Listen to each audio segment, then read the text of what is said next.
The Galactic Council had been around for 17,000 cycles. Give or take a few centuries, honestly. Who's counting when you're immortal? And in all that time, they'd never been wrong.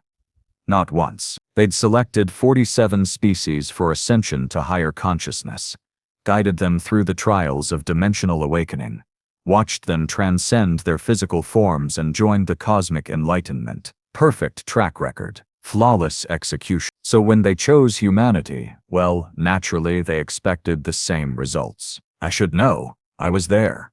Name's Krivash, Senior Observer for the Council, fourth dimensional entity. Been doing this job for about 3,000 years now. Seen it all. Or so I thought. The selection process was standard protocol. Search for species showing potential for rapid evolution, demonstrating both technological advancement and philosophical faith, capable of handling the truth about reality's malleable nature. Humans checked every box. They'd gone from banging rocks together to splitting atoms in mere millennia, developed complex moral frameworks, created art that even we found, well, adequate. They were obsessed with questions of existence, meaning consciousness. Perfect candidate. The Council's High Arbiter, an ancient being named Solithex, who looked like a floating geometric impossibility ibit in what I can only describe as angry purple mist, made the official declaration. Humans of Earth, he intoned in that echoing voice that resonated across dimensions. You have been chosen. You are the 48th species to receive our gift. Prepare yourselves for transcendence. We materialized above their planet, all 73 council members, our ships forming a perfect mandala pattern in their orbit, each vessel pulsing with the harmonics of higher mathematics. Very dramatic. We'd done this 47 times before we had the presentation down to an art form. The humans responded. Oddly. Their governments and sweet entropy, did they have a lot of governments, immediately started arguing with each other. Not about whether to accept the gift, mind you, but about who would accept it first. The North American Federation wanted guarantee. The Sino-Pacific Alliance demanded technological specifications. The Euro-African Collective insisted on a vote. The Latin League wanted it in writing. In triplicate. This is normal, Solithex assured the Council during our first debriefing. Lesser stees often struggle with unity when faced with cosmic truth. Give them time. So, we gave them time. We sent down ambassadors, I was one of them. Lucky me, to explain the process. Ascension wasn't complicated, really. We'd introduce certain frequencies into their reality, activate latent dimensional pathways in their consciousness, guide them through the shedding of physical limitation. Standard stuff. Within a generation, maybe two, they'd be posting their matter-bound existence and joining us in the higher realms. The first human I spoke to directly was a scientist named Dr. Yvette Okonkwo, representing some collegium of academic institutions. Sharp woman, suspicious eyes. She listened to my whole explanation without interrupting, which was refreshing.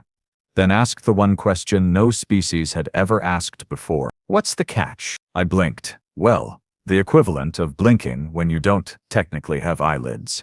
I'm sorry. The catch, she repeated, crossing her arms. Nothing's free, especially not cosmic enlightenment from strangers in flying geometric shapes. What do you get out of this? We get the satisfaction of helping you ascend, I stammered. 3,000 years of experience, and I'd never had to justify altruism before. We guide younger species toward their full potential. It's our purpose, your purpose, she said flatly. Right. And you've done this 47 times before. Correct. Where are they now? These other species, they've transcended physical reality.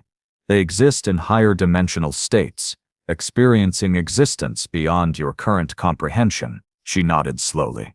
So they're gone, physically gone. Their planets, their civilizations, all just empty. Well, yes, but they've achieved something far greater. They're gone, she cut me off.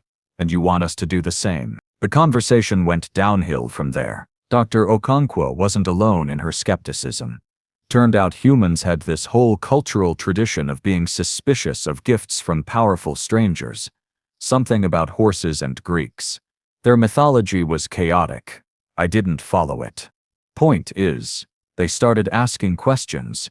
Lots of questions. Where exactly did the ascended species go? Could we prove they still existed? Had any of them ever come back to visit? Could humans decline the offer? What happened if they said no? Were there side effects?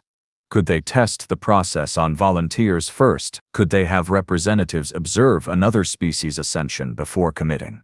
Was the process reversible? The council was baffled. No species had ever responded with interrogation before. Usually there was awe, gratitude, maybe some philosophical contemplation, then acceptance. Humans treated our gift like a used vehicle they were considering purchasing, kicking the tires, checking under the hood, demanding to see the maintenance records. They're frightened, Solithex explained to the council. Their limited perspective makes them cling to physical existence. This is why they need our help. So we tried a different approach, demonstrations. We'd show them the beauty of higher dimensional existence. Let them peek behind the curtain of reality.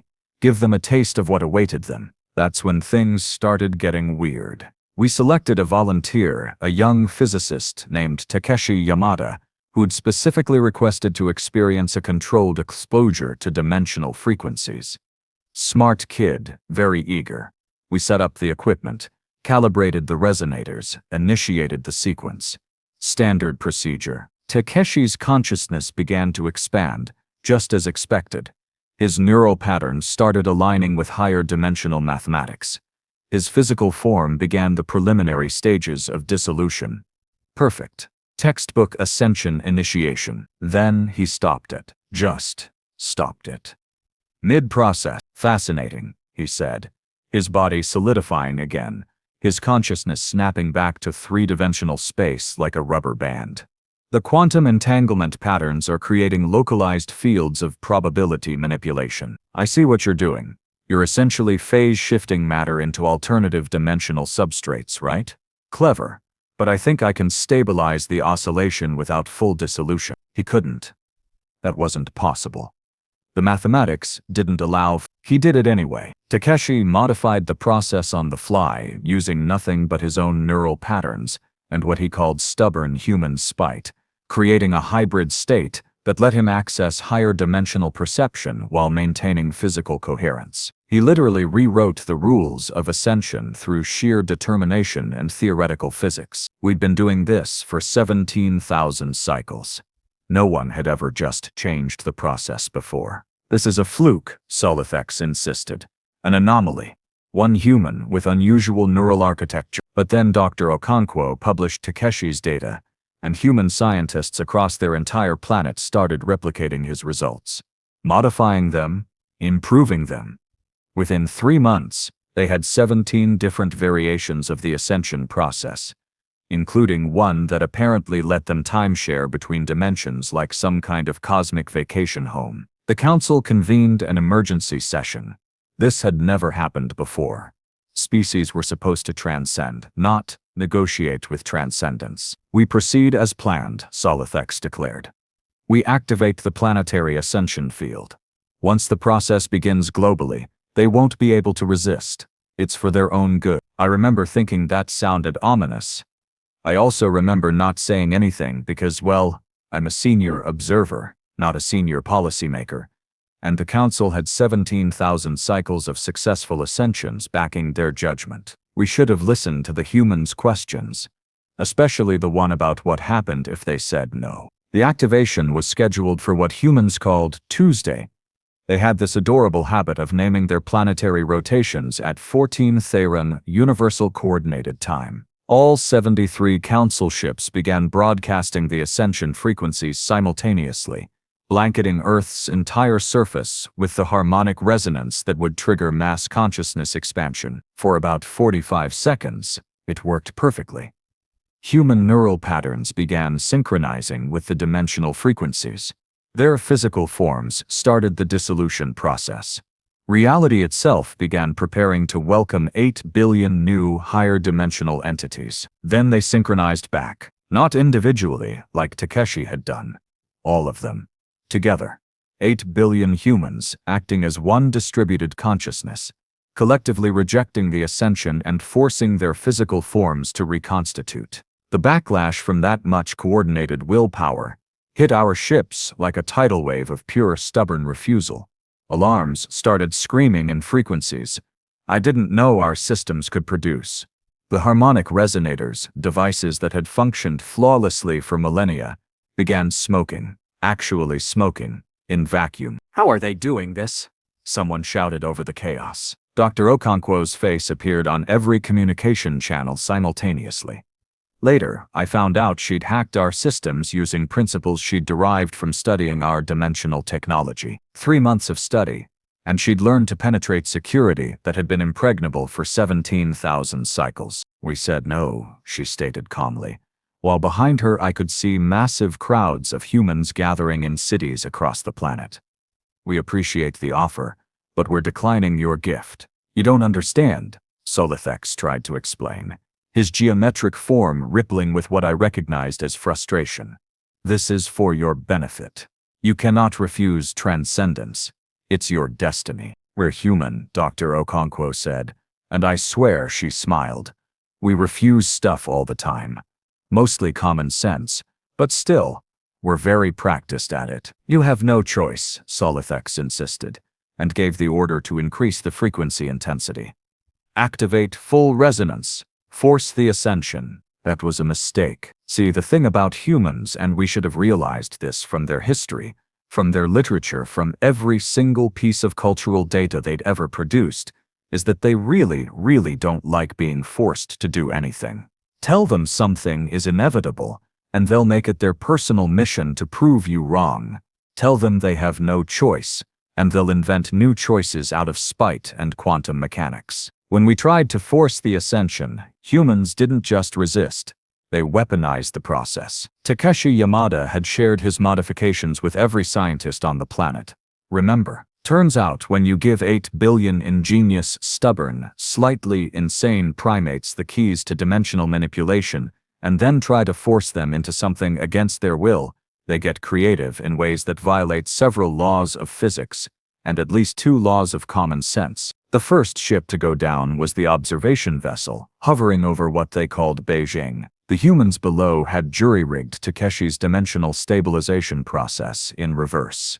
Instead of using it to maintain physical coherence during ascension, they used it to destabilize our ship's higher dimensional anchoring. Our vessel, which existed partially in 7 dimensions simultaneously, suddenly found itself forced entirely into 3-dimensional space. It fell.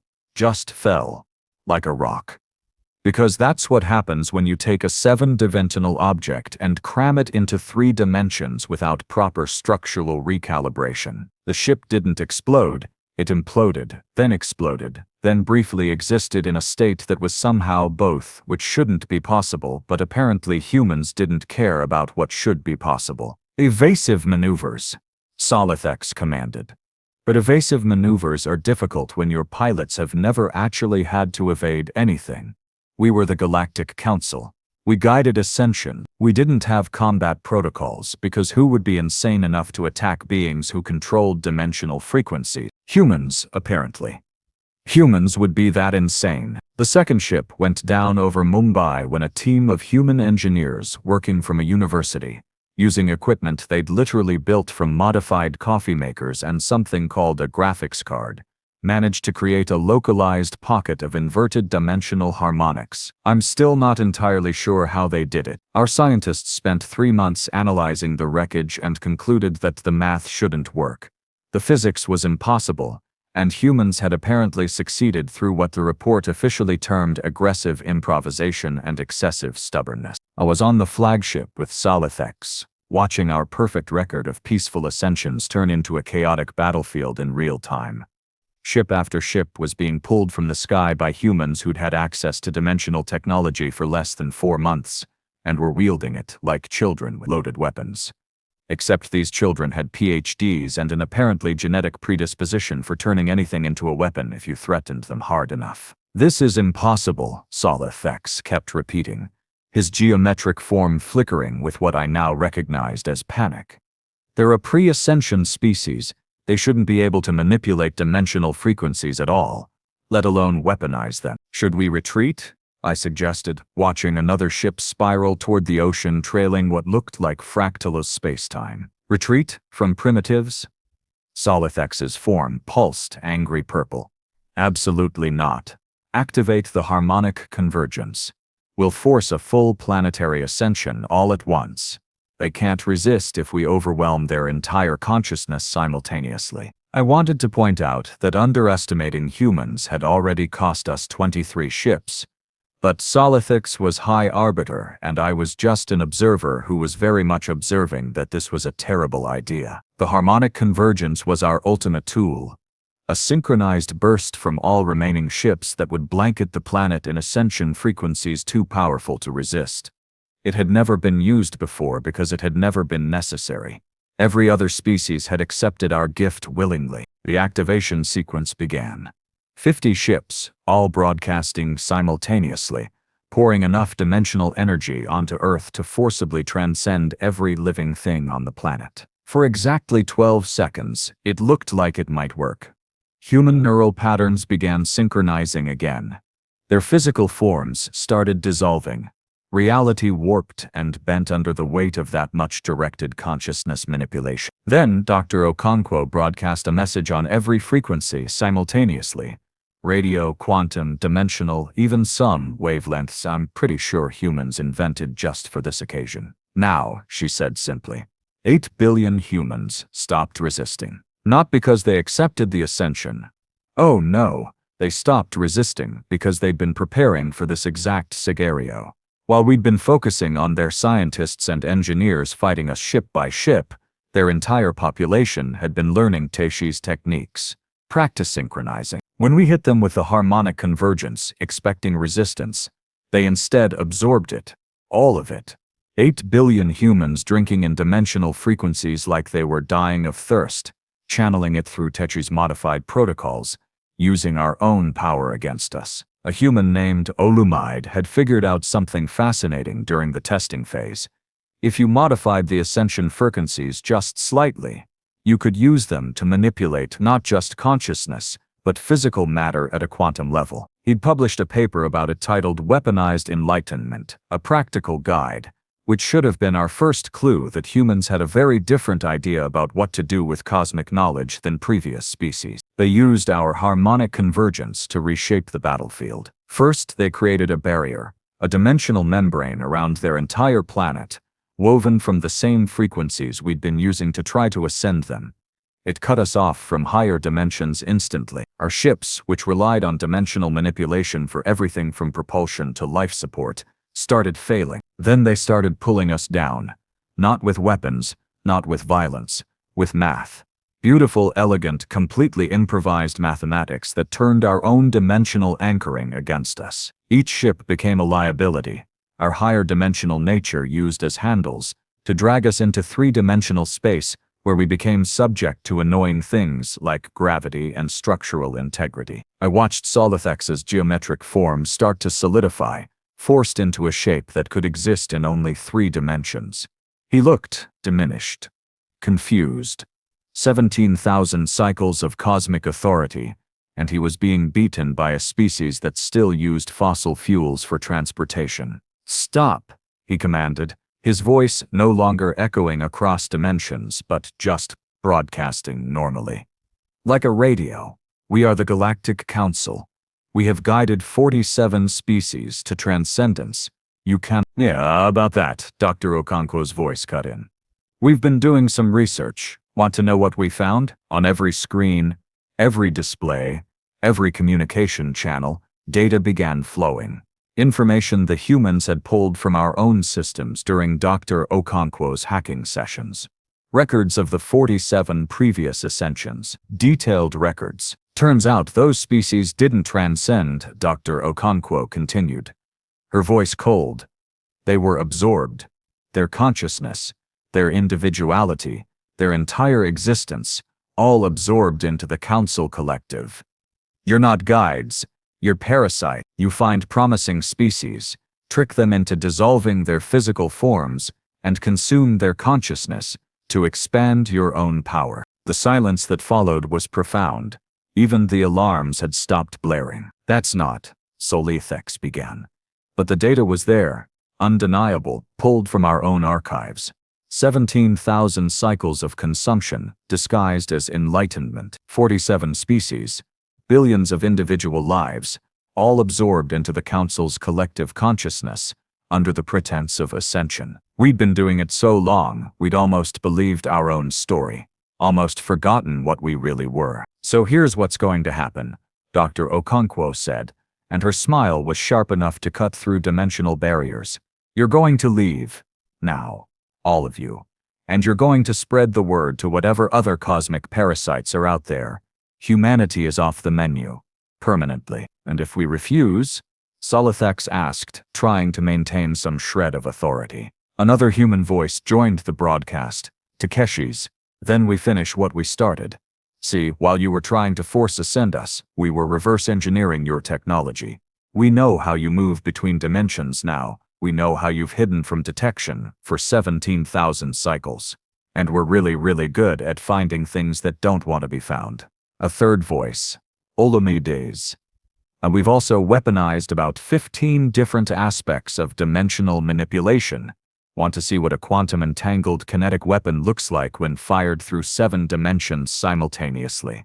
Because honestly, we're dying to test it. That was a bluff. Probably. Maybe. With humans, it was genuinely hard to tell. They'd already accomplished 17 things our scientists had declared impossible in the last 4 hours alone. We leave, I said quickly, before Solithex could make another catastrophic decision. We leave now, while we still can. The High Arbiter's form rippled with rage. But even he could see we'd lost. Not just the battle, we'd lost to the entire concept of humanity. We'd encountered a species that looked at cosmic transcendence and said, no thanks, then weaponized the attempt to force them into it. Our remaining ships limped away from Earth, damaged, diminished, forced into purely physical space by barriers we couldn't breach. Behind us, 8 billion humans watched us go, probably already working on ways to improve their defenses. I looked back one last time. The planet was blazing with dimensional energy now, all of it under human control, all of it being shaped and molded by 8 billion minds that had collectively decided their messy, chaotic, physical existence was worth fighting for. They'll destroy themselves, Solithex muttered as we entered their version of faster-than-light travel, which was slower and more painful than our dimensional shifting. But all we had access to now, that much power in the hands of a pre-ascension species, they'll tear their planet apart within a generation. 5 cycles later, we received a message. It was Dr. Okonkwo again, looking slightly older but significantly more amused. Hello, Council, she said. Just wanted to let you know, we found 3 of the species you ascended. Turns out bits of their consciousness survived in your data archives. We've been working on reconstructing them, giving them physical forms again. It's delicate work, but we're making progress. Thought you should know. She paused, her smile widening. Also, we've made contact with 6 other species in nearby star systems. Told them about your whole cosmic parasite routine. They're forming a coalition, independent species who want to stay that way. We're thinking of calling it the Stubbornly Physical Alliance. Another pause. Oh, and one more thing. If we ever detect you trying this ascension trick on another species, we're coming for you. We know where you hide now. We know how you move. And we've had 5 years to weaponize dimensional physics. Her expression turned serious. You spent 17,000 cycles preying on species at their most vulnerable moment of development. That ends now. Not because we ascended to your level, but because we refused to. We chose to stay physical. Messy, chaotic, and dangerous. She leaned closer to the camera. We chose to stay human. And that's something you should be very afraid of. The message ended. In the council chambers where 73 beings had once directed the fate of species across the galaxy, we sat in silence. Diminished. Exposed. Afraid. For the first time in 17,000 cycles. We're the Galactic Council, Solithex said weakly. We've existed for millennia. We've guided, consumed 47 species. They can't just— They already did, I interrupted. And honestly, I think we're lucky they let us leave, Because here's what 17,000 cycles of cosmic parasitism had made us forget. Sometimes the greatest power isn't in transcendence or enlightenment or higher dimensional existence. Sometimes the greatest power is in a species that looks at gods offering eternity and says, "No thanks, we're good," then turns cosmic ascension into a weapon out of sheer spite and determination to remain exactly who and what they are. The Galactic Council had chosen humanity for ascension, expecting gratitude and compliance. Humanity had chosen to fight back, expecting nothing but the satisfaction of remaining stubbornly, defiantly, impossibly human. And across the galaxy, 47 extinct civilizations, whose consciousness we'd absorbed over millennia, were being given a second chance at physical existence by the same species that had refused to become what they'd become. We'd called them the chosen species. Turns out we were right, just not in the way we'd intended. They'd been chosen, all right. Chosen by the universe itself to be the ones who finally said no.